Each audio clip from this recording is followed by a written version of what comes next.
caso, ya no es mucha la modificación en la cual, o más bien dicho, no son las patologías que uno puede ver de una manera frecuente, sino que vamos a considerar aquellas que la vamos a analizar desde todo punto de vista para considerarla, cuáles son las que llegan y con qué signos, sintomatología nosotros la vamos a identificar en una sala de emergencia o en una sala de consulta externa o cuando lo tengamos internado a nuestro paciente. Dentro de esta patología, dentro de lo que tenemos que conocer, primero es la parte anatómica. Lo vamos a dividir en 4, uno ascendente, transverso, descendente y iliopélvico. ¿Quién? Al colon. Como ven ustedes, tiene un marco. Es como si todo el organismo, todos los órganos abdominales sean tomados bajo ese marco del colon. De ahí están por dentro o por detrás. A todo eso, tanto el colon ascendente, el transverso, el descendente y lo que vemos acá, el colon iliopélvico, aquí tenemos la parte que es el sigmoide, tenemos la ampolla rectal, dentro de lo mismo y el recto mismo como tal, que es lo que se considera dentro de la parte anatómica. Además de eso, ustedes van a ver aquí una colita, que es el apéndice, que es el que da más problemas dentro de ella. Significado clínico, ¿qué es lo que va a hacer? No se conoce hasta ahora, pero dice que participa en el sistema inmunológico. No sé, eso es lo que dice y eso es lo que manifiesta. Si nosotros vemos dentro de esto la irrigación del colon derecho como el colon izquierdo, vamos a ver que la rama mesentérica superior le da al derecho con 3 ramas que son la superior, media e inferior, y el izquierdo lo hace a través del inferior, de la mesentérica inferior. Y que además de esa viene la cólica izquierda superior e inferior. Esto es muy importante porque si irriga por la arteria, recibe la sangre de lo que vienen a ser de las venas que vienen a la porta, la vena porta, por medio de todas las venas mesentéricas, tanto mayor y menor. Ese es el sistema de irrigación que va a tener. Esto es muy importante. En el caso de las colostomías que puedan existir, cuando se tenga que extirpar una parte del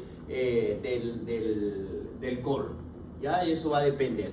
La inervación de los dos plexos, tanto del solar y del plexo lomboaórtica, para ver de esta inervación intrínseca, por ejemplo, que es por los dos plexos que conocemos nosotros, tanto el de Auerbach como el de Meissner, que son las dos características. Y son lo que me van a dar, ¿qué dijimos en el intestino delgado que me daban? ¿Se acuerdan? No se acuerdan. Por un lado, contracción de la musculatura que me va a dar lugar al peristaltismo, y por el otro lado la secreción. ¿Listo? Ahora me van a averiguar cuál de los dos plexos. El de que me da el de Auerbach y que me da el de Meissner. ¿Ya? Ahora veamos, miren ustedes, de cada uno de ellos, esta es la parte anatómica, ¿ya? La irrigación de lo que hemos hablado. Bien, aquí viene lo importante. Lo más importante que nosotros tenemos que ver. ¿Cuál es la función fisiológica del colon? La absorción del agua, electrolitos, que son los que proceden del quimo, la deshidratación de la materia fecal, reduciendo en un volumen desde 1000 a 1500 ml hasta 100 a 200 ml, miren ustedes. Ya, eso es muy importante, porque si no reduce, ¿qué es lo que tendríamos como resultado? Si no reduce esto. ¿Ah?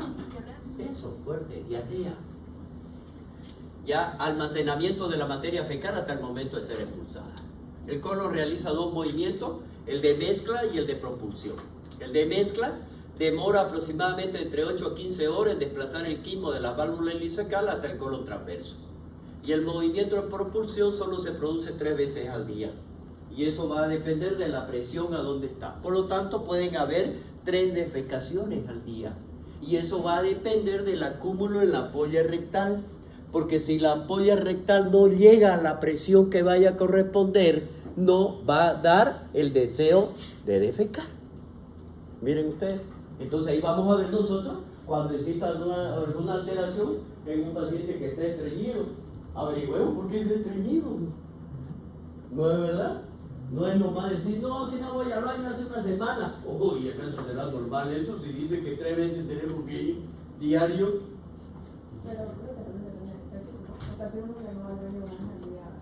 Es que esto es lo fisiológico, las modificaciones podrían darse. ¿Ya? Ahora, si nosotros vemos, ¿cuándo consideramos, entonces, como dice su compañera, cuándo vamos a considerar estreñimiento patológico?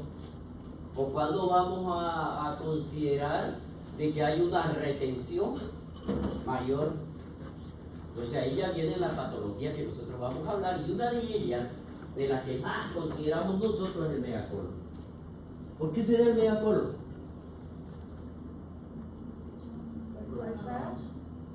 ¿Por qué se da el megacolon? Me dicen, Chaga, ya, es una. ¿Pero por qué se da? ¿Cuál es el mecanismo? Porque entran y van a dañar esos 2 plexos que habíamos hablado nosotros del sistema nervioso por un lado. Miren ustedes, si bien ese es uno de los parásitos que viene y daña y me va a dar un megacolon, pero existen muchas otras causas igual como la vamos a ver. Miren, en el megacolon entonces es el aumento del diámetro o calibre del intestino grueso, que es el megasigma, megarecto, dolicomegacolon.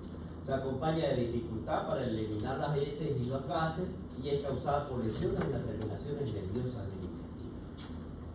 Entonces veamos nosotros, miren este estudio aquí, por eso la cabeza luce, pero esto aquí deberíamos responder.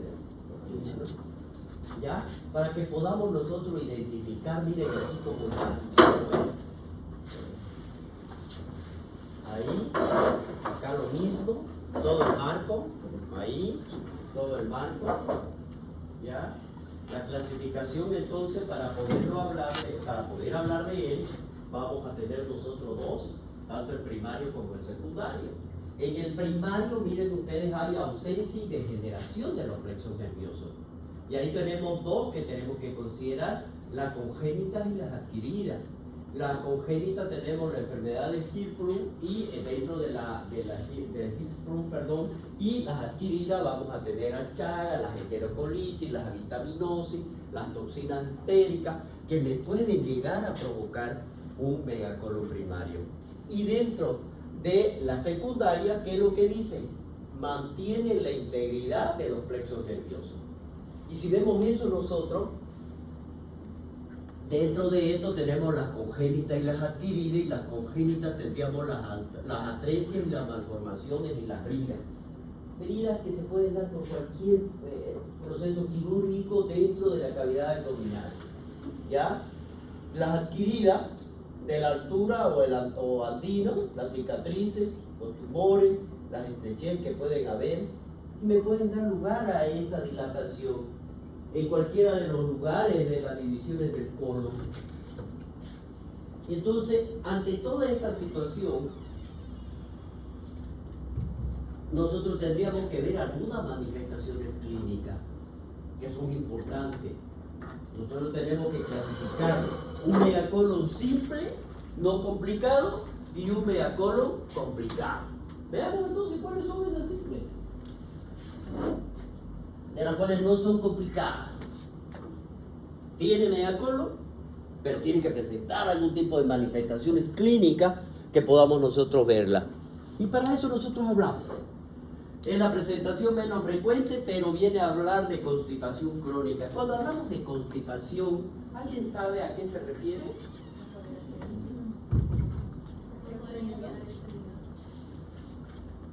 ¿Qué más? ¿Qué más? ¿Cuál sería otra así? No va a poder eliminar. ¿Ah? Constipación. Constipación. Y uno le dice al paciente, usted lo que tiene es una constipación. Ya tiene la dificultad para poder eliminar las heces, los gases. Tiene la dificultad. No quiere decir que no, pero tiene dificultad para ello. Por lo tanto, tiene que recurrir a algunos métodos para poderlo solucionar. Pero esto es crónico.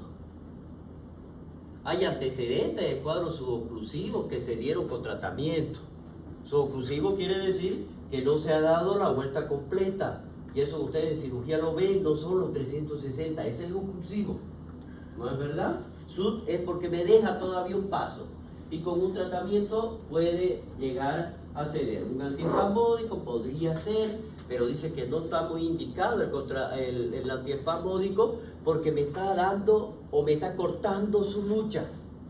Entonces, si yo le doy un antiespasmódico, no lucha para poder destorcerse en ese término. Entonces, hay que saber graduar todo este tratamiento que le vamos a dar. Y generalmente lo que se hace es mediante una rectosimoidoscopía. ¿Ya? Colon por enema, aumento del calibre y a veces de la longitud del colon. Vea, colon complicado, entonces nosotros tenemos el fecaloma y los vólvulos. Este sí. Entonces, si ya tenemos esto, ¿cuál va a ser la clínica que va a presentar mi paciente? Y ante esto nosotros, y uno de los principales de eso es el dolor abdominal. Es uno de los primeros que se van a presentar ante cualquier situación. Va a haber una distensión abdominal, hay ausencia de eliminación de gases y hay estreñimiento de mi paciente. Y lo primero nosotros que tenemos que ver es inspección del abdomen. ¿No es verdad? Vamos a inspeccionar. Ya sabemos cuál es la forma normal que tiene el abdomen. Pero si nosotros lo vemos de que está globoso, está distendido, y esa distensión no es simétrica, o es superior o es inferior, o es hacia un lado, tendríamos que sospechar en ello, ¿no? Si es hacia los lados, podría tratarse de él, o al mismo tiempo podría tratarse de ¿qué? De un tumor igual. Ojo con las distensiones. Entonces viene pues mi segunda maniobra, ¿no? ¿Cuál es la segunda, aparte de la inspección, cuál es la segunda maniobra? Ocultación. Ocultación, para ver si tenemos ruidos hidroaéreos. ¿Qué tipo de ruidos hidroaéreos hay?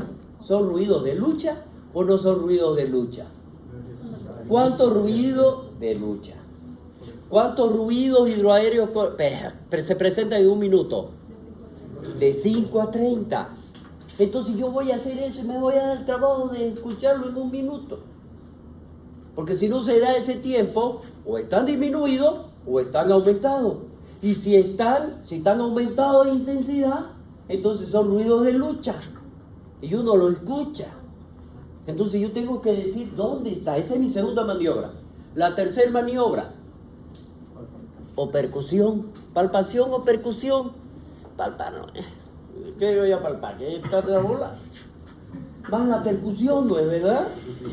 Ya, pero no va a dejar, pues no, o sea, usted quiere palpar, entonces ni lo va a dejar si quiere. Entonces mejor percutir, ¿por qué? O sea, yo le estoy dando a elegir lo que uno hace. Ya, es que no estamos en fecaloma todavía, estamos hablando de un megacolon. Estamos hablando cuando ustedes tienen una distensión abdominal. Entonces, la tercera maniobra sería la percusión, porque ¿qué voy a buscar? Ya, pero ¿cómo se llama? Háblenme como médico. Timpanismo o matidez. Para diferenciar yo, ¿es un vólvulo o es un fecaloma? Porque si es mate, fecaloma. Entonces ya yo tengo dos, ¿no es verdad? Bien, entonces viene mi segundo paso. ¿Cuál es el segundo paso? Mi radiografía de abdomen. Ya yo tengo mi diagnóstico y voy a hacer mi radiografía. Vamos a ver aquí qué es lo que voy a identificar. Signo de migas de pan. Es toda casi prácticamente la cavidad abdominal. La dilatación grosera del colon sigmoideo. Pero dentro de esto, primero lo que yo voy a ver, y aquí se lo hemos tratado de enfocar claramente en este cuadro sinóptico, porque si yo tengo un paciente hecho esa maniobra, antes de pedir la radiografía, hago el tacto rectal. ¿Por qué? Si fuera fecaloma, ¿cómo encontraría la ampolla rectal? Llena, ocupada. Y si fuera vólvulo, vacía. Ya tengo un diagnóstico. Hasta aquí. Ocupado o vacía. Si está fecal, ya dije. Aquí. Entonces, ¿qué es lo que vamos a hacer acá? Estos son lo que nosotros vamos a identificar. Bien. Miren ustedes los hallazgos histológicos. Primero, ya tenemos nosotros nuestro diagnóstico. Macroscópicamente hay dilatación sobre todo el sigmoide. Puede ser un dórico megacolon, una hipertrofia de la pared muscular. Luego esta se adelgaza por la dilatación, igualito como pasa el mecanismo compensatorio del corazón. Lo mismo, como la ley de Stalin, es lo mismo. Porque si yo tengo algún cuerpo extraño, lo primero que voy a hacer va a ser aumentar mi fuerza, pues, ¿no? Y al aumentar mi fuerza, ¿qué me va a dar? Hipertrofia. Y eso es el engrosamiento. Pero voy a seguir luchando tanto que me voy a cansar y el daño que va a tener va a ser mayor. Por lo tanto, se dilata. Y es eso lo que hace. Exactamente lo mismo. Igual que el corazón.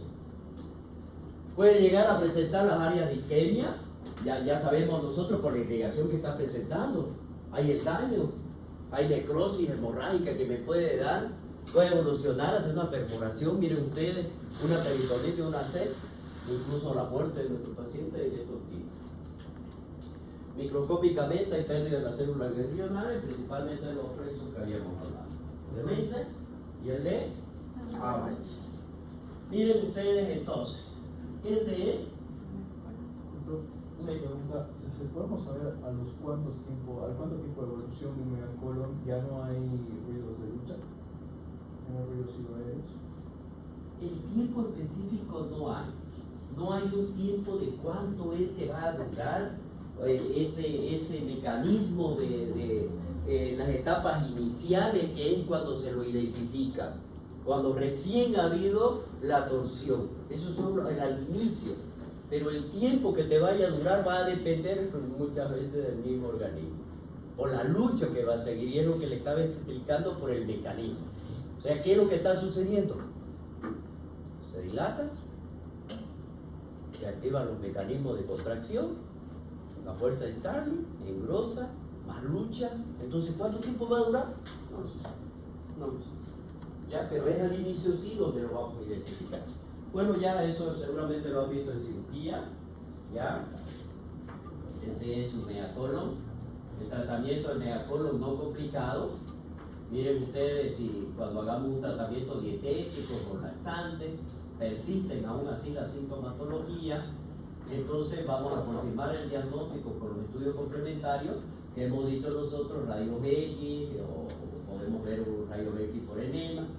Sigue la preparación preoperatoria para ya realizar una operación radical. Estos ya son los principios fisiopatológicos.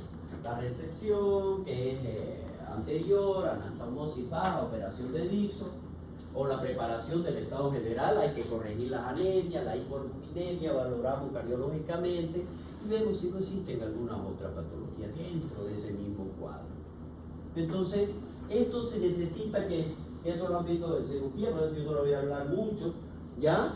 La preparación del colon lleva 7 días preoperatorio, ya, o sea, antes de entrar a la cirugía, lo vamos a dividir en 2 etapas. Desde el día 6, antes de la cirugía, la dieta sin residuos, laxantes, suaves, enema evacuante, antibacterianos, como el Bactrim o el metronidazol. Y el día anterior a la cirugía, entonces se agrega el mannitol, el 20%, y lo administramos por sorbo durante la tarde. Ya vamos a hidratar a nuestro paciente y realizar una reposición hidroelectrolítica, que es lo que se debe hacer. Este protocolo puede cambiar, porque dijimos que es uno no complicado, que me está dando tiempo a que le demos un tratamiento. Ahora el tratamiento quirúrgico no existe un procedimiento quirúrgico unánime establecido, pero algunos de esos hay que hacer. Hay que reseccionar lo que es el asa sigmoide con diferentes modalidades de anastomosis. En caso de olicomegacolon, vasoncelo, que tendría que ser una de las técnicas más utilizadas, o el de Milanese, que también es otro de las utilizadas. Por la conducta postoperatoria, esto sí, debemos ya hacer un protocolo de ellos. Los primeros 2 días, la hidratación parenteral, esto es lo más importante. Administrar los líquidos, electrolitos. ¿Por qué? Yo les he dicho que este tema es bonito, pero da lugar a preguntas. ¿Por qué tengo que hacer esta hidratación parenteral con los líquidos y electrolitos principalmente? Porque no se está absorbiendo. Y es en los lugares donde se deben absorber. Y el organismo se está acostumbrando a que le falta esa parte. ¿Ya? Y los antibióticos de primera generación, ametronidazol. A partir del 3er día ya damos la sulfa, como el Bactrim, la cefalosporina, dilataciones anales, porque no se olviden ustedes que el paciente estamos haciendo una anastomosis desde el día de la cirugía y luego una vez al día por 4 días más. Y la realimentación una vez que ya aparecen los ruidos peristálticos, ¿no? Y si nosotros vemos ya de una manera directa, vamos a hablar del gólvulo colónico. Este vendría a ser la torsión axial de un segmento intestinal. Miren ustedes la forma, cómo la va a hacer, ¿ya? Alrededor del mesenterio, y se produce sobre su mismo eje, ¿ya? Y da lugar a que se cierre prácticamente, pero aquí viene lo que habíamos hablado dentro de las manifestaciones clínicas, ¿no es verdad? Si existe esta torsión, ¿qué me está afectando? La circulación. Ahí viene la isquemia y el niño todo lo demás que quieren ustedes. ¿Listo? Ahí está. La localización más frecuente en el colon sigmoide, seguida del ciego, y la menos habitual es el colon transverso y el ángulo esférico. Doctor, ¿y esta torsión se debe a que un movimiento brusco, ejercicio? De ¿Cómo? que eso es lo que hemos hablado. Eso es lo que hemos dicho. ¿Cuáles vendrían a ser dentro de ello? ¿Qué tipo de patologías son? O sea, no hay algo que sea mecánico, no es. Es algo que está pasando de una manera fisiopatológica porque se ha alterado un normal mecanismo y por la alteración de ¿quiénes dijimos? Los plexos. Y ellos son los que mantienen el ritmo. Entonces esa es la alteración que va a haber. ¿Cuáles son las causas? Ya hemos dicho. Una de esas que dio su compañero. Chaga. Doctor, ¿y puede haber una torsión mecánica por igual? Claro, hemos dicho, ya lo nombramos anteriormente. ¿Lo ven? El gólvulo sigmoide vendría a ser la localización más frecuente, miren ustedes. La torsión se produce en sentido antihorario, reloj es así, entonces esto sería el contrario. Presenta la elevada mortalidad quirúrgica porque depende fundamentalmente de la existencia de que si hay o no hay una necrosis intestinal. Porque aquí hablamos de lo que vimos al finalizar el intestino delgado. ¿Qué digo? ¿Cuál era el último cuadrito del intestino delgado? La última 2 diapositivas. ¿Ah? Mesenterio. ¿Y qué hablamos? De isquemia y necrosis mesentérica. Me va a llevar a esto. Me va a llevar, aunque no de forma directa, pero sí me lo va a afectar. Entonces va a depender muchísimo de eso. Y los factores de riesgo, que sea varón, dieta rica en fibras vegetales, ancianos sedentarios y embarazo. Es una de las más frecuentes. ¿Cuáles son las manifestaciones clínicas? Dolor abdominal, distensión rápida, signos de sepsis en caso de fiebre, taquicardia, taquipnea, hipotensión, signo de irritación peritoneal, hay expulsión de líquido fecal, teñido de sangre, aquí ya se sugieren ya isquemia o necrosis o perforación si se presenta esto de aquí. Aquí ya viene la aplicación de todo su conocimiento en lo que se refiere prácticamente a el análisis que ustedes van a identificar. Lo llamo después, por favor, estoy en clase. Gracias. ¿Ya? ¿Qué es lo que van a identificar acá? ¿Ya? ¿Qué problema es? Por ejemplo, si dentro de las manifestaciones clínicas yo tengo esto, entonces, ¿cuál voy a ver la maniobra que yo voy a seguir para hacer ese diagnóstico de vólvulo? ¿Qué forma de la clínica que me está presentando el paciente, mediante mi examen de semiotecnia, voy a saber yo si es o no es un vólvulo? Me lo está diciendo aquí. Me está diciendo, hay signo de irritación. Es decir, ¿se me está complicando o no se me está complicando? Entonces, si hay ya un signo de irritación peritoneal, me dice que trae una peritonitis. Y si yo tengo una peritonitis, ya me está diciendo de que hay perforación. Y no necesariamente perforación, digamos. Porque puede ser que por la torsión misma me esté provocando isquemia y que me esté dando manifestaciones a nivel del peritoneo. Miren ustedes cómo ya se la engloba. Entonces, con esto, ustedes confirman. ¿Ya? Entonces vemos aquí nosotros que es eso lo que sucede prácticamente antioral.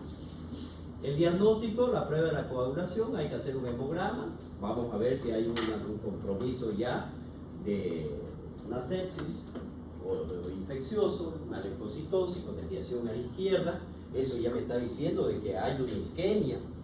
Radiografía del abdomen se aprecia importante, dilatación colónica, que es esto lo que estamos viendo, miren ustedes, ya dentro del abdomen, en la radiografía misma, ya que imagen en asa de omega o como lo ven en granos de café, que son eso lo que nos identifica.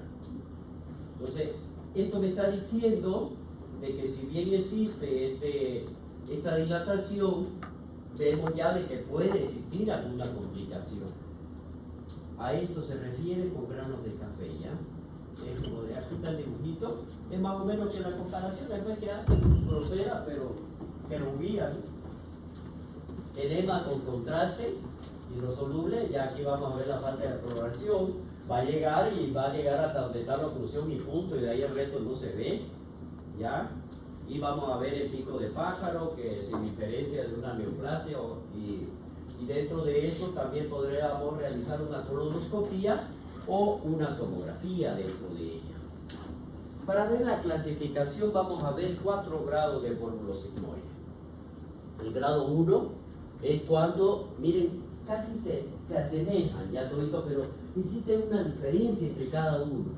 El vólvulo de menos de 180 grados, asintomático, descubierto accidentalmente en un examen radiológico y que evoluciona progresivamente. Puede evolucionar progresivamente, es decir, puede ir complicándose más y llegar a un segundo grado. Ya tiene más, acá aquí hemos dicho que tiene menos de 180, aquí ya tiene, en el segundo grado tiene más de 180, pero ya hay una obstrucción parcial y aquí vamos a ver, se va a reducir espontáneamente. O con una maniobra endoscópica, que es la que se realiza la rectosigmoidoscopía o colonoscopía y la endereza. Punto, pasó. Eso lo hace, lo da. ¿Ya? El tercer grado tiene más de 180, hay una obstrucción completa en la asa cerrada y hay una alteración circulatoria, pero que hasta este momento es reversible, permanece el asa viable. Y en el cuarto grado ya es más de 180, hay obstrucción completa con asa cerrada y la alteración circulatoria ya es irreversible. Es decir, me ha provocado una necrosis, por lo tanto me lleva a la extirpación del mismo, en caso de que se haga una cirugía. Dentro de ella, la gravedad de esta enfermedad es influenciada por la demora para asistir a una consulta, ya que este cuadro va a seguir progresando rápidamente, de la isquemia, una necrosis, va a la perforación, una peritonitis, choquearse. Seguro va a ser. Y ahí va a ser más grave todavía, porque ahí sí que mi paciente muy poco probable que salga. Claro, dependiendo del lugar donde esté y la forma que ha ido a necrosar. Lo bueno es que no va a haber apéndice. ¿Ah? También se ve el apéndice. El tratamiento aquí es la resucitación del paciente que se hace durante el proceso diagnóstico con una sonda nasogástrica, suero. Cuando hablo de resucitación, acá no vayan a pensar que el paciente falleció. No, la resucitación hemodinámica, la reanimación hemodinámica de nuestro paciente con la reposición de los líquidos y todo ello. No vayan a pensar que este ya está muerto. No, todavía no se ha muerto. Si el paciente está estable y sin sospecha de gangrena, cuando hablo de gangrena, ¿a qué me refiero? Necrosis. Necrosis, eso es gangrena. ¿Ya? Se debe intentar la devolvulación mediante colonoscopia y la colocación posterior de una sonda rectal durante 2 o 3 días. Si el riesgo quirúrgico es aceptable, entonces realizamos la resección, en este caso, electiva, cualquiera de ellas. Si no se logra la descompresión por medio no quirúrgico o en la colonoscopia, o se evidencia gangrena, debe intervenirse. Si existe gangrena o inestabilidad, se hace una resección del segmento no viable con colonoscopia terminal o de Hartmann, que es la que más utilizan. Si no existe signo de gangrena, entonces se realiza la resección, la anastomosis primaria directamente. Se elimina, se secciona y se une directamente, si no hay gangrena. Si existe megacolon, debe realizarse una colonectomía, miren ustedes, subtotal, con anastomosis iliorectal directamente. Bueno, esas son técnicas que el cirujano es lo que hace y determina en ese momento, no espera, ni le va a preguntar al paciente qué es lo que voy a hacer o qué te voy a hacer. Eso va a depender de lo que encuentre. Y ahí ven ustedes, ¿será necrosado o no? Sí, pues miren, comparen este con este de acá, no hay vuelta que darle. Entonces el manejo terapéutico del nódulo sigmoide, vólvulo de sigma. Aquí la sospecha de una isquemia, no hay, hacemos una colonoscopia descompresiva y si es exitosa, bajo riesgo quirúrgico, hacemos una resección con una anastomosis. Alto riesgo quirúrgico, vamos a la observación, control dietético, la fijación colónica endoscópica y la fijación colónica quirúrgica. La resección más la creación de un estoma. El estoma es para que quede abierta, la colostomía queda abierta, hasta que se logre restablecer nuevamente y después de un tiempo prudente se vuelve a cerrar. ¿Ya? Si hay sospecha de isquemia, entonces la cirugía es urgente. Bueno, aquí también, ¿no? Si fracasa esto, vamos a la cirugía de urgencia. Esto va a depender del estado del paciente, se realiza una resección, una anastomosis y una resección, un estoma, que es la de Hartmann, que es la más utilizada dentro de todo. Y eso es lo que hace en este tipo de pacientes, miren. Si nosotros tenemos un vólvulo a nivel del ciego, entonces se va a hacer la devolvulación manual, podría hacerse postquirúrgica o durante la cirugía, si quieren ustedes, ver si está o no está viable el sector, si no hay isquemia, eso es lo que hacen. Porque si ya encuentran una necrosis como la que vimos anteriormente, no hay para qué hacer eso, digamos, directamente, que la vean y afuera, ¿ya? Pero acá, miren, es la segunda localización más frecuente del mundo. Es más común en mujeres de edad media y dentro de las manifestaciones clínicas que tiene el paciente es la obstrucción del intestino delgado que se caracteriza por vómito, distensión abdominal. Es típico el dolor agudo cólico, es el más frecuente. Si ya aparecieran los signos de una sepsis como fiebre, taquicardia o hipertensión, o irritación intestinal, entonces nosotros ¿qué deberíamos sospechar? De una peritonitis y un sufrimiento intestinal. Que eso ya nos va a llevar a la resección completa del miembro. El diagnóstico vamos a hacer mediante una radiografía de abdomen, por primera prueba de imagen. Vamos a encontrar aquí el ciego ovoide muy dilatado en epigastrio, hipocondrio izquierdo, ausencia de aire en el colon, recto distal. Pero el tratamiento aquí es no quirúrgico. Si nosotros vemos aquí, vamos a realizar el tratamiento no quirúrgico, ¿me dará utilidad o no me dará utilidad? Dice que no es poco útil porque ya el compromiso está dado. Es poco útil. Por lo que el tratamiento de elección de entrada, aquí es quirúrgico. Ya, entonces ya diagnostica, cuando se presenta una gangrena, ya nos obliga a la resección, vamos a ver a la exéresis del tejido gangrenado, se asocia a la ileostomía proximal, la fístula de la mucosa. Si no existe gangrena, entonces vamos a tener otra opción terapéutica. La hemicolectomía derecha, devulvulación y la secopexia, que es la fijación parietocólica derecha. El paciente es extremadamente grave, hay una secostomía cuando se realiza y por lo tanto estos pacientes generalmente pasan a una terapia intensiva. Entonces nosotros tenemos que hacer, miren ustedes las dos presentaciones que nos han dado. Por lo tanto, tenemos que hacer una diferencia de esto, tanto del sigmoide y del vólvulo del ciego, porque son prácticamente las manifestaciones que nos van a dar, nos van a llevar a un diagnóstico que va a tomar una terapéutica diferente. ¿No es verdad?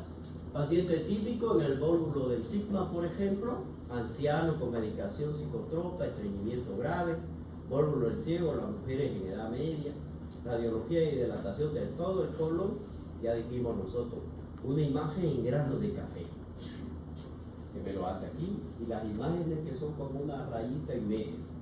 Y si usted lo pone en el grano de café, igual. Tratamiento, la colonoscopía descompresiva y cirugía electiva. Si falla o gangrena, cirugía urgente. En cambio, miren ustedes, en el vólvulo del ciego, la radiología y la dilatación es del intestino delgado, o también se la conoce como el grano de café hacia un cuadrante superior izquierdo del abdomen. ¿Esta hacia dónde se fue? Cuadrante superior derecho. ¿Ya? ¿Y qué le dimos del tratamiento? Cirugía de urgencia. No como me la da acá, una cirugía electiva. A no ser que yo encuentre que tiene gangrena. Síndrome del colon irritable. Si nosotros hablamos del síndrome del colon irritable, en este caso, si bien es un trastorno donde vamos a ver que si hay una alteración de todos los hábitos intestinales, y una de las principales manifestaciones que tiene nuestro paciente es un dolor abdominal generalizado, en ausencia de una anomalía estructural que se encuentre detectada. No hay una anomalía, pero le duele todo. Y usted le dicen uno el dolor como en tabla de ajedrez. Uno presiona aquí, presiona acá, presiona acá, presiona acá, y le duele al paciente. Porque lo que tiene es un síndrome irritativo, no como el dedo quebrado. ¿Ya? ¿Ya? No hay marcadores diagnósticos, miren ustedes, claro, para esta enfermedad, por lo que para que nosotros lleguemos a un diagnóstico, simplemente nos tenemos que basar en nuestra clínica. 10 al 20% de los adultos y adolescentes tienen síntomas consistentes en el síndrome del colon irritable. Hay un predominio en mujeres 2 a 3 veces más que en el varón, y los pacientes presentan síntomas antes de los 45 años. ¿Cuáles van a ser esas manifestaciones clínicas que va a presentar nuestro paciente? Primero, el dolor abdominal. Intensidad y ubicación es variable, como le dije. Generalmente sí se basa en el abdomen inferior. Es tipo cólico, episódico, se exacerba con la comida, se resuelve con la expulsión de los gases o excremento. El paciente le duele mucho, ya va al baño, ¿qué le pasa? Entonces, y eso es frecuente, porque cada vez que se alimenta, entonces ya viene una manifestación clínica, mire usted, ¿ya? Claro. Alteración de los hábitos intestinales se presenta, puede ser con estreñimiento, que alternan con diarrea, con predominio de uno de los dos. Hay gases, flatulencia, meteorismo, distensión abdominal, síntomas de tubo digestivo alto, es decir, nuestro paciente va a tener dispepsia, pirrosis, náuseas, vómitos. O sea, si ustedes juntan todo esto, es característico. El paciente le dice, ¿sabe qué, doctor? ¿Cómo me duele? Mi barriga, así dice el paciente. Pero voy al baño y me pasa. Muchas veces me da diarrea y me pasa, doctor, lo peo. Me pasa, doctor. Pero, mire usted, paciente, como si yo estuviera lleno. Siempre estoy así, como si yo estuviera lleno. Y mi barriga, dice el paciente, siempre va a estar distendido. O sea, no dice hinchado. Pero él refiere abajo, no arriba. La mujer, ¿ya? Entonces, y le ha dado fiebre, uno le pregunta, no me ha dado fiebre. Porque uno siempre para hacer un diagnóstico diferencial. Pero esto sí dice, tengo bastante gases, doctor. Cuando lo elimino, me pasa el dolor. O lo eructa, o lo elimina mediante Bueno, miren ustedes acá, ¿cuáles van a ser los criterios? Se hicieron un estudio de Roma que tiene el 1, el 2, el 3 y el 4 para poder diagnosticar, porque es una enfermedad en la cual, miren ustedes, ha permitido realizar diferentes manifestaciones o no hay diferentes manifestaciones que nos pueden hacer confundir, porque es una enfermedad crónica, es una enfermedad que prácticamente no tiene cura. La puedo mantener, pero no la puedo curar. Entonces yo tengo que asociar ciertas manifestaciones. Por eso Roma no es que haya hecho Roma, sino que el estudio que se llama, utilizó más de 3.000 pacientes, en el último creo que, en el 4 creo que son 32.000 pacientes estudiados. O sea, es gigante el estudio. Y han sacado manifestaciones. Por último, vamos a verlo aquí. Si nosotros vemos en el criterio diagnóstico de Roma 4 para el síndrome del colon irritable, dice el dolor abdominal recurrente, el que estábamos hablando nosotros, en promedio al menos un día por semana durante los últimos 3 meses, asociado a 2 o más de los siguientes criterios. El dolor se asocia a su defecación, ¿está relacionado con la defecación?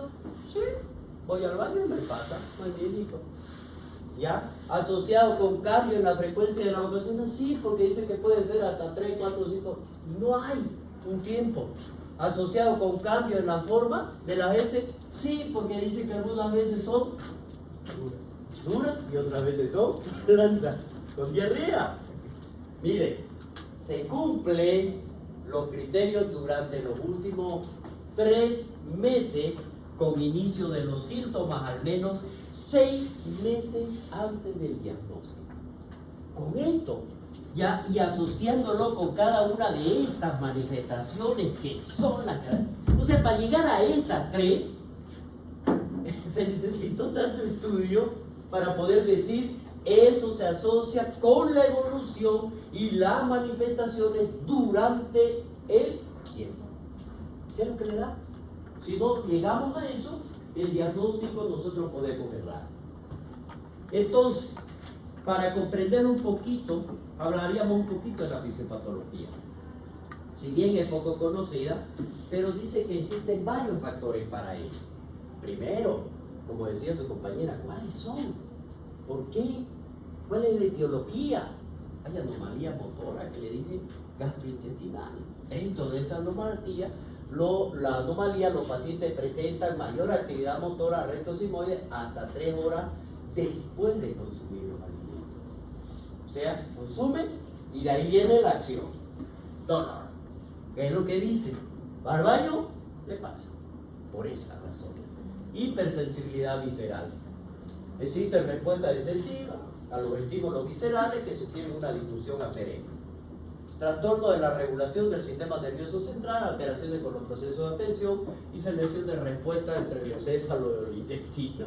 Es decir, come, ya sabe que le va a venir y va a ir al baño. Y las manifestaciones psicológicas anormales. ¿Por qué? Porque el paciente, no se olviden, tiene meteorismo, tiene gases. O sea, ¿creen que va a poder compartir entre todos? No, por vergüenza. Y como no conocemos la enfermedad, entonces se aleja. Y esas son las alteraciones que van a pasar. Esto es, miren ustedes en este cuadro. Hay una disbiosis, hay una susceptibilidad genética, lesiones ambientales, me lleva a la alteración de la permeabilidad, por lo tanto hay un incremento de la presentación de antígenos donde da la activación de las células cebadas y que a la vez esta puede presentar un aumento de la citocina, llevar a la quimiosina sistémica y dar los síntomas no del tubo digestivo, sino fuera de él. O me puede llevar a la alteración de la función neuronal, entérica y del músculo liso, que es lo que habíamos llevado, y me lleva al síndrome de irritación. ¿Qué es lo que nosotros estamos viendo? Si eso me lleva y analizamos nosotros en todo punto de vista, este síndrome de irritación o de inflamación puede inducirse, dice, por una infección del tubo digestivo. hay una activación inmunitaria, a lo cual me lleva a la inflamación de la mucosa, y eso a su vez que van a mostrar la liberación anormal, háganse recuerdo del cuadrito, de la citocina, que vendría a ser el desencadenante de la inflamación, que a eso lo vamos a conocer como proinflamatoria. Y como consecuencia de esta, ¿cuáles van a ser? La estimulación de las famosas interleuquinas, que son las que llevan la información, la 6, la 1 beta y el factor de necrosis tumoral. ¿Qué es lo que queremos nosotros? Entonces, todo este proceso que me está llevando a esta inflamación, me va a llevar a una alteración de la flora intestinal. Y eso me lleva ¿a qué? A la disbiosis. Es decir, me va a alterar lo que normalmente tengo, que es el que me va a controlar todo eso. Y en consecuencia de esto, me lleva a una mayor susceptibilidad que vamos a tener, quienes van a padecerlo, los que tengan mayor susceptibilidad genética, por lesiones ambientales, alteran la permeabilidad de la mucosa, la función neuronal entérica y del músculo liso. Y por lo tanto, me lleva a las vías anormales de serotonina. ¿Cuáles van a ser este? En el síndrome existe un aumento de las células formafines, que contienen la serotonina. La serotonina es el factor que se encuentra especializado y que vienen a intervenir para mandar la información al sistema nervioso y me dé como lugar a ello la motilidad del tubo digestivo. Y por lo tanto me lleva a la percepción de las visceral. Tengo aquí, me da la información y me dice, señor, usted tiene que moverse. Y por lo tanto, la percepción, es decir, están atentos, la visceral. Y es donde viene la otra comunicación y le dice, señores, no solamente van a tener a nivel intestinal, sino también manifestaciones externas. Entonces vámonos a los exámenes complementarios. Si bien hemos comprendido la fisiopatología, ¿ya? Ahora veamos nosotros acá hemograma completo, colonoscopía, vamos a hacer una biopsia, nos van a permitir descartar otras enfermedades. El diagnóstico diferencial viene con quién: enfermedad del árbol biliar, una colitis isquémica, carcinoma de estómago, de páncreas, diverticulosis, enfermedad inflamatoria, carcinoma de colon, obstrucción intestinal, hipotiroidismo, hiper y diarrea infecciosa. Tratamiento: primero la modificación en la dieta. Aquí debe seguir una dieta que vaya a contener frutas y verduras, granos y cereales, leche y productos lácteos, legumbres, disminución en el consumo del alcohol, de las carnes rojas, régimen rico en fibras en caso de estreñimiento. Por lo tanto, creo que debería estar un día así cerca de nosotros para que podamos hacerlo, ¿no? Por eso el tratamiento es en equipo. Tiene que haber un nutricionista para que pueda hacer este tipo de alimentación. Porque viene la segunda parte, que vendría a ser el tratamiento farmacológico.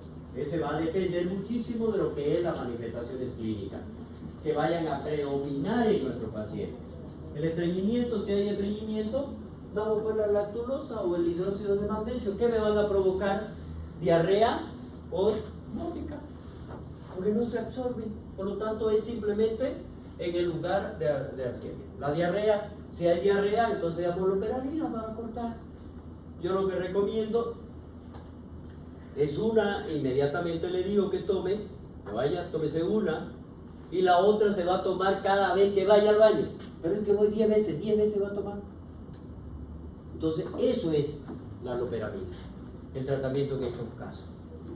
¿Ya? Disminuye el tránsito intestinal y aumenta las presiones en el esfínter anal. Los antidepresivos tricíclicos, además de mejorar el estado, no se olviden que nuestro paciente está estresado y todo. Puede mejorar la actividad nerviosa aferente, visceral, que es la que va a estar afectada por la somatostatina, mejorando los síntomas del síndrome. Si nosotros hablamos de la disbiosis, entonces damos los probióticos. Son microorganismos vivos que proporcionan veneno. Ahora hay muchísimos ya. Antibióticos, la rifacimina genera beneficios sostenidos sobre los síntomas y los antagonistas de los receptores de la serotonina.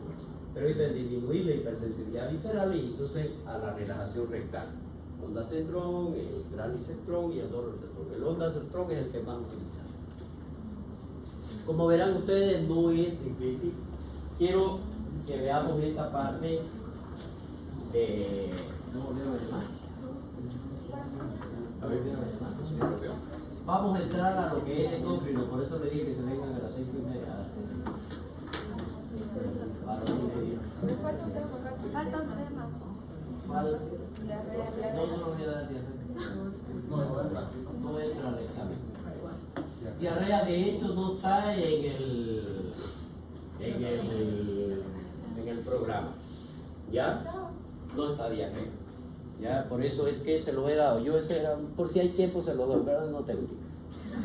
¿Ya? Mañana voy a viajar a La Paz a las 1:30. Tengo que estar allá, tengo reunión a las 3:30. Va a venir el doctor J, pero quiero darle esta parte. ¿Ya? Y de la próxima exámenes él va a venir a ayudarme a controlar igual. ¿Ya? Vamos a ver. ¿Ah? Sí, mañana hay práctica. Mañana es martes, ¿no? Sí, no voy a ver mañana. Mañana les aviso. ¿Ya? Mañana les aviso porque va a depender de mi regreso. Porque por ahí no encuentro. A ver, vamos a ver. ¿Ya? Ya. Veamos. Endocrinología. Este tema. ¿Por qué está calor aquí? Ah, y allá está frío. Lucas. Ya, no, si es por ustedes, digo yo, ¿no? Ya, la endocrinología vamos a hacer 10 minutos, ¿ya? Y lo más importante, a ver, normalizarlo el de allá y normalizarlo el de acá, no sé, de alguna forma. Está bien. Para que no se enfermen, pues si no, después me van a salir todo torcido. Está bien, acá dice, quieren calor, dice. Ya. Vamos a hacer o vamos a entrar a un módulo que es endocrino. En endocrino es un sistema en el cual vamos a identificar nosotros que abarca diferentes tipos de glándulas que van a llevar a esta función endocrinológica para ser llamado sistema. Y aquí entra no solamente la parte central a través del hipotálamo y la hipófisis, sino que también van a entrar el sistema nervioso a través de la comunicación, el sistema circulatorio para poder recoger esas hormonas y poderlas llevar a los órganos blancos o órganos diana, que es donde van a actuar. Y si nosotros vemos cada uno de estos y analizamos la forma de cómo vienen ellos a ser conformados, aquí voy a hacerle un dibujo para que puedan comprenderlo, porque si bien, miren ustedes acá, en la parte superior van a hacer de cuenta de que ese es el hipotálamo, en la parte media tenemos a la hipófisis y acá vamos a tener a un órgano blanco, cualquiera. Se van a formar 3 ejes. Se va a producir el estímulo en el hipotálamo, a ver una hormona. Vamos a hablar el TRH, que es una hormona que va a venir y va a estimular, se produce en el hipotálamo, viene y estimula a la hipófisis. La hipófisis la vamos a dividir en 2, adenohipófisis y neurohipófisis, o anterior o posterior. Los orígenes son totalmente diferentes, que eso lo vamos a ir viendo. En la adenohipófisis, esta TRH, que es producida en el hipotálamo, viene y me estimula la producción de otra hormona que es la tiroestimulante, la TSH. La TSH viene y actúa a nivel, en este caso, la glándula tiroide, y actúa actúa en la glándula tiroide, ingresa, se va a unir a unos receptores especiales para que esa glándula tiroide me produzca 2 hormonas, T3 y T4, la triiodotironina y la tirosina. Son las 2. Entonces, ¿cómo se controla? Porque esto es lo que quiero que desde aquí, de este momento, ustedes se lo guarden. ¿Cómo se controlan? Se autorregulan. ¿Qué significa? Que la misma hormona le dice, viene aquí, señor hipófisis, señor hipotálamo, ya no quiero más producción de TRH y por lo tanto no se va a producir TSH porque mis niveles están bien.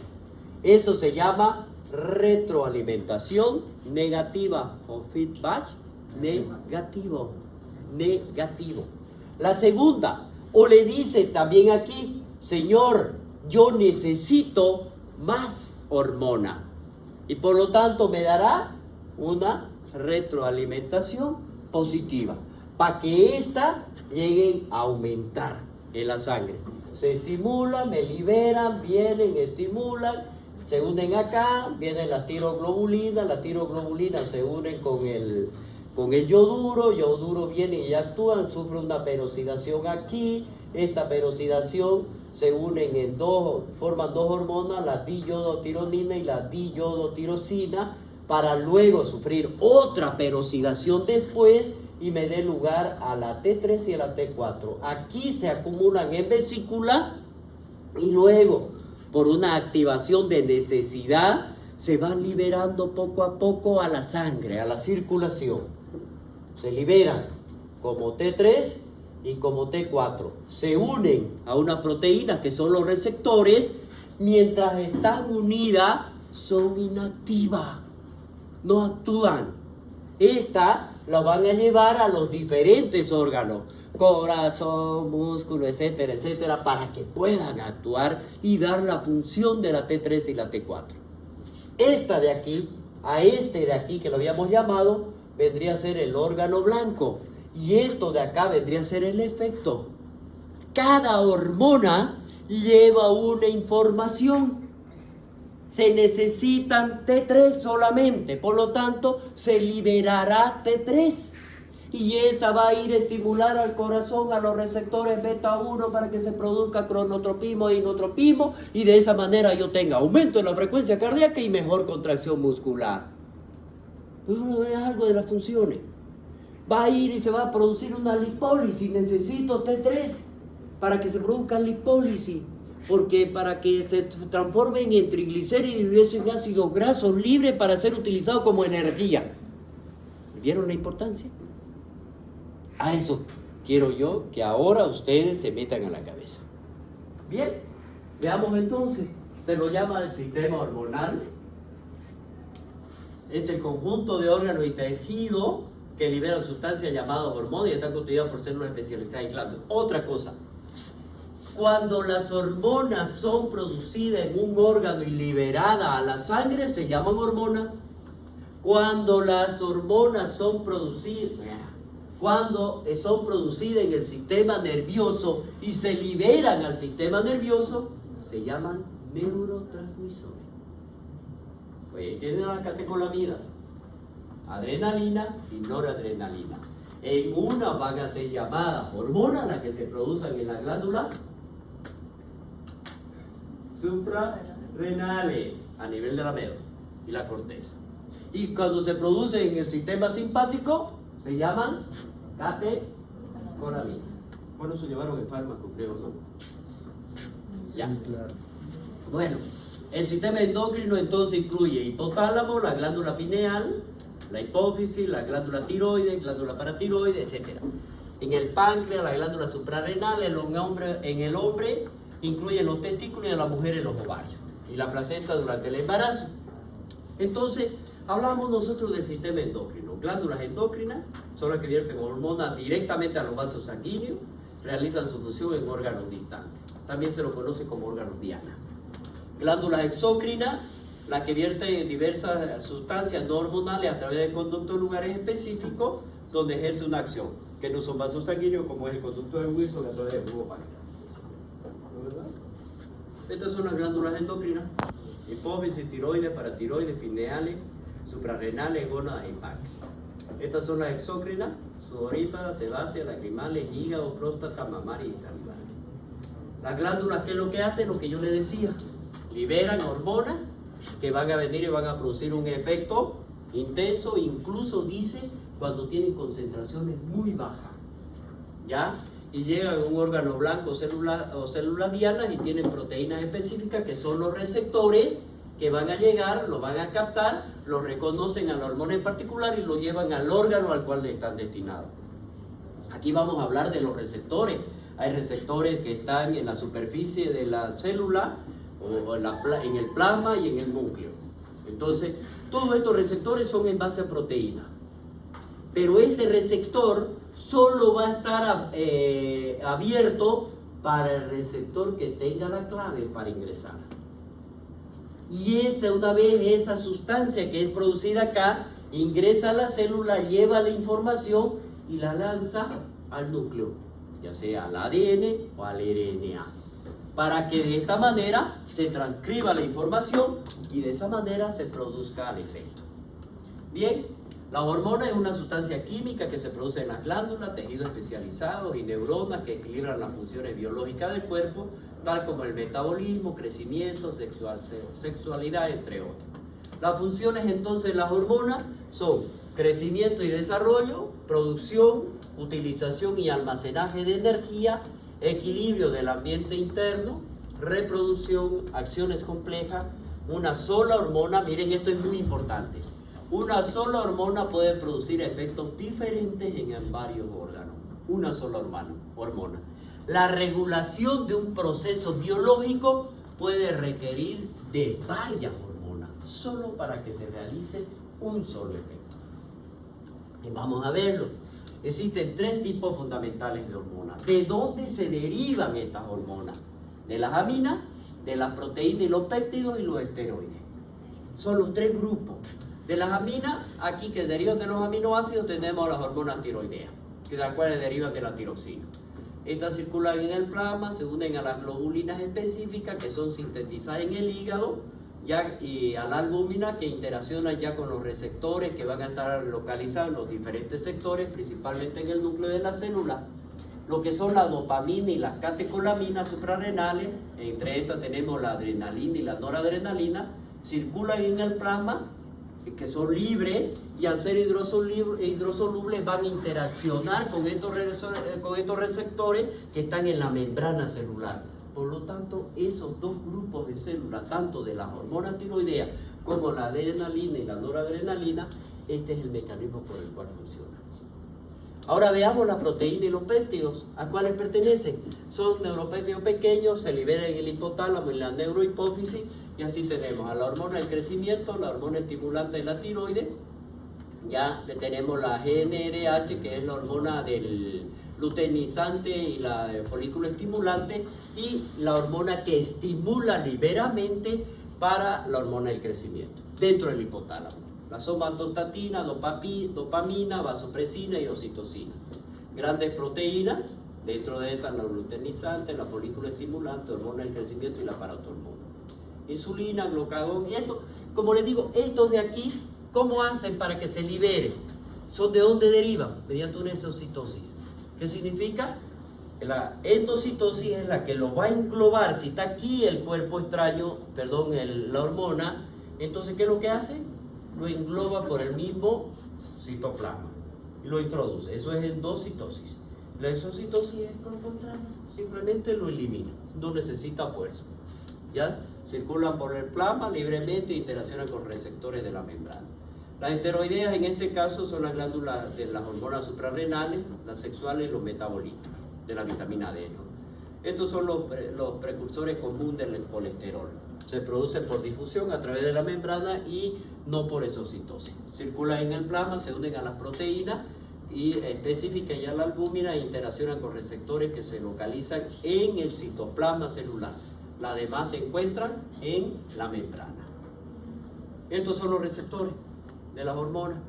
Y si nosotros vemos aquí, vamos a clasificar los receptores de 7 dominios de la transmembrana, que van a haber receptores de la tirosinasa, de la citosina, de la sericinasa.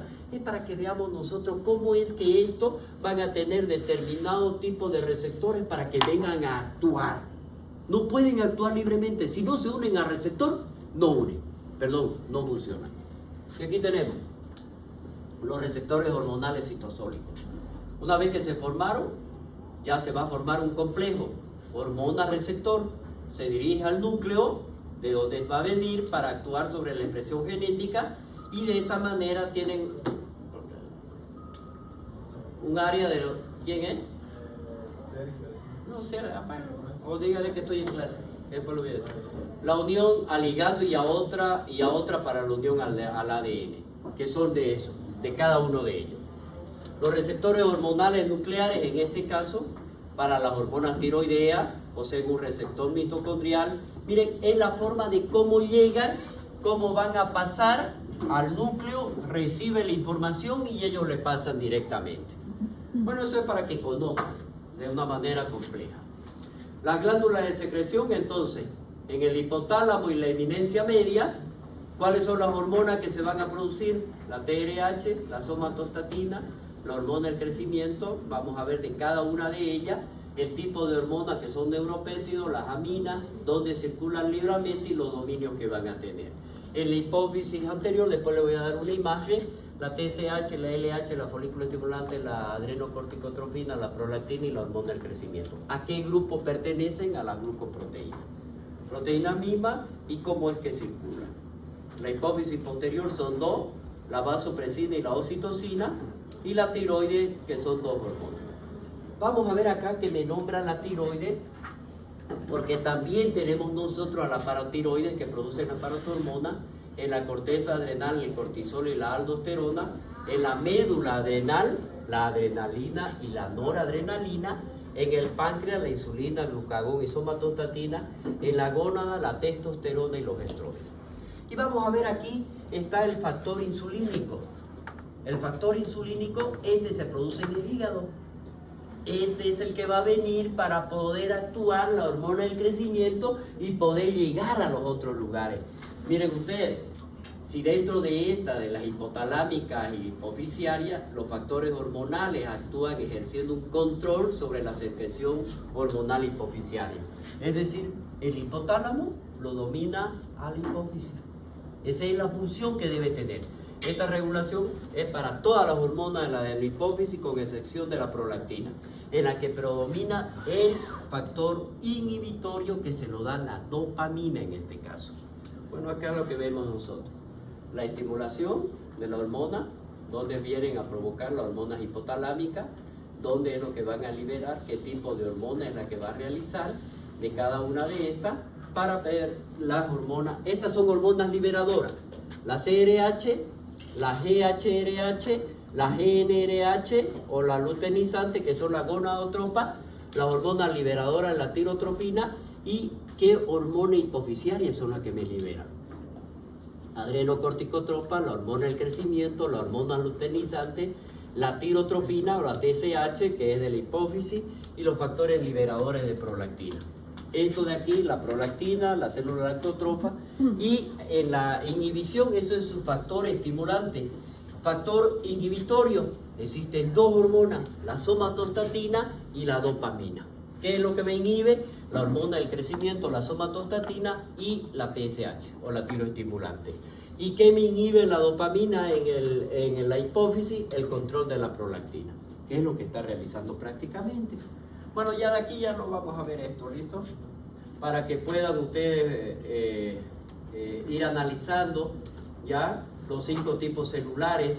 Ojo, cuando se refiere a tipos celulares, son las que van a producir la hormona que corresponda. Por ejemplo, la somatotrófica secretan hormona de crecimiento. Las corticotropas secretan la hormona, la adrenocorticotrofina. La gonadotrófica secreta la luteinizante y la folículo estimulante. La lactotrófica produce la prolactina y la tirotrófica produce la tirotropina, que es la TSH. Eso se encuentran aquí, distribuida. La vasopresina está en la neurohipófisis o hormona antidiurética, y la oxitocina en las neuronas hipotalámicas. Todo esto se almacena en el lóbulo posterior de la hipófisis. Y ahí vemos, ¿no?, la hormona del crecimiento en la somatostatina. Después lo vamos a hablar esto. Ya mañana que lo vean, ya no falta mucho, ya lo van a ver esto y van a hablar de la fisiología. Solamente eso. Ya después ya podemos repasar algunas cosas. Sí.